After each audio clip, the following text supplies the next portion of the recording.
August 15th Feast of the Assumption of the Blessed Virgin Mary.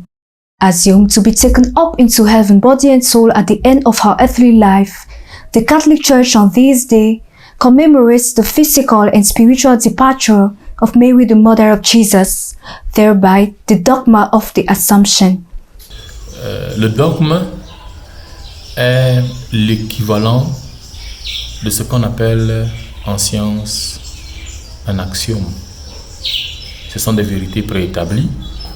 Et pour nous les chrétiens, le dogme, c'est une vérité de foi, une vérité indiscutable, une vérité reconnue par l'Église pour répondre surtout à certains questionnements qui peuvent surgir dans notre vie de foi. Et parlant de cette fête qui se célèbre chaque année, le 15 août, notamment le dogme de l'Assomption, il s'agit de la montée au ciel avec son corps et son âme de la Vierge Marie. Parler donc de trouver une explication logique au dogme serait illogique parce que le dogme est lui-même sa propre logique et la plupart des dogmes sont inspirés souvent soit de la piété populaire, soit d'une tradition de l'Église. Et le magistère se trouve à un moment donné obligé de codifier tout cela et de permettre aux fidèles d'avoir une position unanime, une position dite d'Église sur cette partie du mystère de la foi. Et le dogme vient en général s'insérer dans une logique qui est plus globale, la logique de la révélation divine. Le dogme ne contredit en rien les vérités qui sont contenues dans la Bible. Au contraire, les dogmes viennent apporter des réponses à ces questionnements qui ne trouvent pas de réponse explicitement écrite dans la Bible. Mais en regardant bien les Écritures et la tradition, nous voyons bien que les dogmes ont leur place. Chosen to be the mother of the Savior, preserved from all sins, and a prayer intercessor, defines the meaning that should be given to the Assumption in the context of the Catholic Christian faith. La Vierge Marie qui devait porter le Christ au monde a, par avance, par une grâce qui devait découler de la mort de son Fils, été préservée du péché originel et a été préservée de tout péché personnel. C'est donc ça qu'on appelle le dogme de l'Immaculée Conception. Elle a été conçue sans péché parce qu'elle devait être ce vase qui devait porter au milieu des hommes le Saint des Saints. Le Christ, Fils de Dieu, lui qui est saint, ne pouvait pas habiter un corps de péché. Voilà pourquoi le Seigneur a voulu, par une grâce toute spéciale, préserver sa mère de tout péché. Et donc, ayant porté le Christ en elle pendant 9 mois, la Sainte Trinité l'a habité. Ce n'est pas une exagération. Si vous lisez les textes de l'Annonciation et même de la Visitation dans l'Évangile selon Saint Luc, vous verrez très bien que dès que l'ange Gabriel lui parle, elle reçoit en même temps le Saint-Esprit qui agit en elle et Dieu qui s'incarne en elle, en Jésus-Christ. Et donc, elle l'a porté et elle est demeurée unie. Quand elle ira rencontrer sa cousine Élisabeth, la Bible nous dit que lorsque Élisabeth entendit la salutation de Marie, elle fut toute remplie de l'Esprit Saint.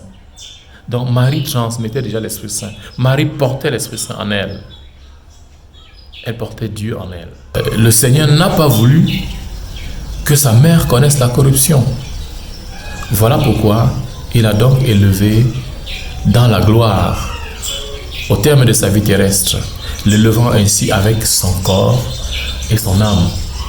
Et jusqu'aujourd'hui, il n'y a pas un endroit dans le monde où on peut nous dire que voici les reliques de la Vierge Marie. Ce n'est pas possible de retrouver cela. Donc le dogme de l'Assomption de la Vierge Marie nous enseigne ou nous révèle que Dieu a assumé, il a élevé, il a enlevé, il a porté le corps et l'âme de ce tabernacle vivant qu'était la Vierge Marie dans la gloire du ciel. As a role model, Mary plays a vital role in building a strong nation. Dieu a besoin des collaborateurs. Dieu a besoin que nous coopérions à notre propre salut. Et la Vierge Marie a donc été cette première femme, cette femme bienheureuse, cette femme bénie entre toutes les femmes qui a été désignée pour assumer ce rôle. Dieu demeure Dieu en tant que créateur, en tant que tout-puissant. Jésus est une personne de la très sainte Trinité. Il est Dieu, mais il est aussi vrai homme. Et pour devenir homme, il a pris chair dans le sein ou dans le corps de la Vierge Marie. Donc il n'y a pas de confusion à faire entre Dieu, Jésus et la Vierge Marie. C'est vrai que parfois, dans la piété populaire, on peut constater des exagérations dans la piété voulue envers Dieu ou dans la vénération que nous adressons à la Vierge Marie. Ça provient simplement peut-être de l'excès d'amour. Et on ne peut pas reprocher à quelqu'un d'aimer à l'excès, de manifester par des marques parfois d'exagération le trop plein d'amour qu'il a. La Vierge Marie, dit Saint Louis-Marie Grignon de Montfort, a été le canal par lequel Dieu est passé pour venir jusqu'à nous. Et si Dieu est passé par elle pour venir jusqu'à nous, pourquoi ne pas passer par elle non plus pour aller à Dieu? Saint Louis-Marie Grignon de Montfort, un grand dévot de la Vierge Marie, nous dit encore que il y a plusieurs chemins pour aller à Dieu.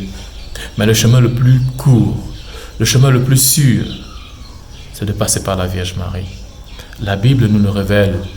Allez dans les noces de Cana, dans l'Évangile selon Saint Jean, chapitre 2, les 11 premiers versets, vous voyez le rôle d'intercession de la Vierge Marie.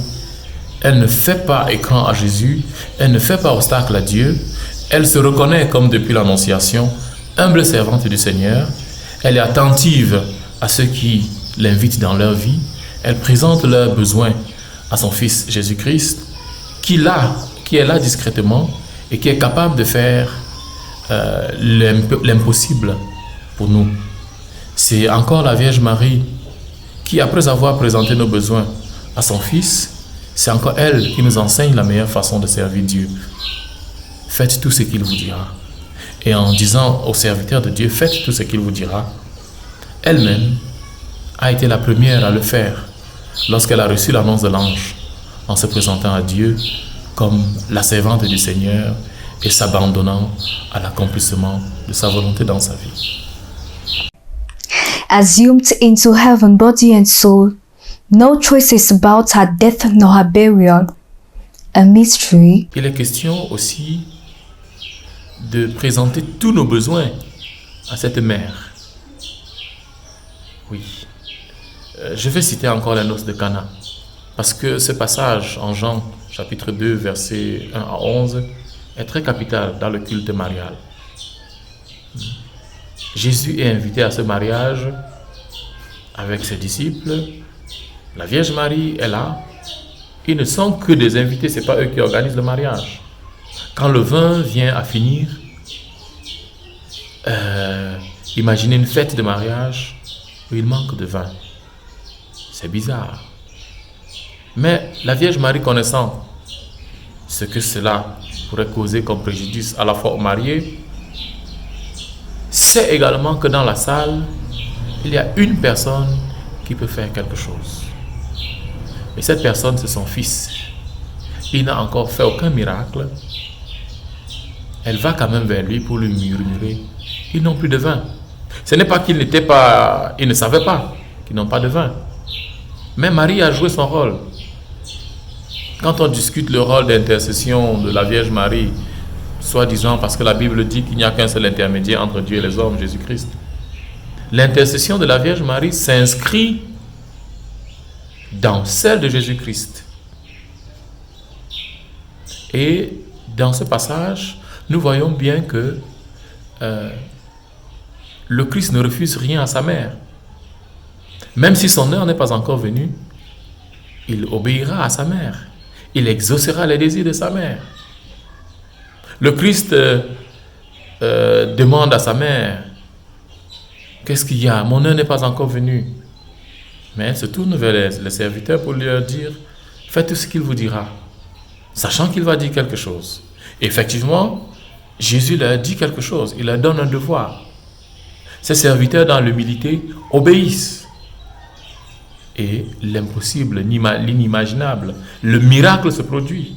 La situation de détresse, la situation de manque est transformée en situation de grande abondance. Voilà le rôle de la Vierge Marie. Il est donc question que pour la construction de l'État camerounais, pour que nous bâtissions une nation forte, il est question donc que nous nous mettions à l'école de la Vierge Marie, que nous donnions la place qui revient à cette mère. Étant à nos côtés, elle constate nos besoins, nos manques, elle est présente à son Fils et elle nous indique ce qu'il faut faire pour collaborer en tant qu'instrument ou en tant que bénéficiaire à la réalisation du projet de Dieu dans notre pays.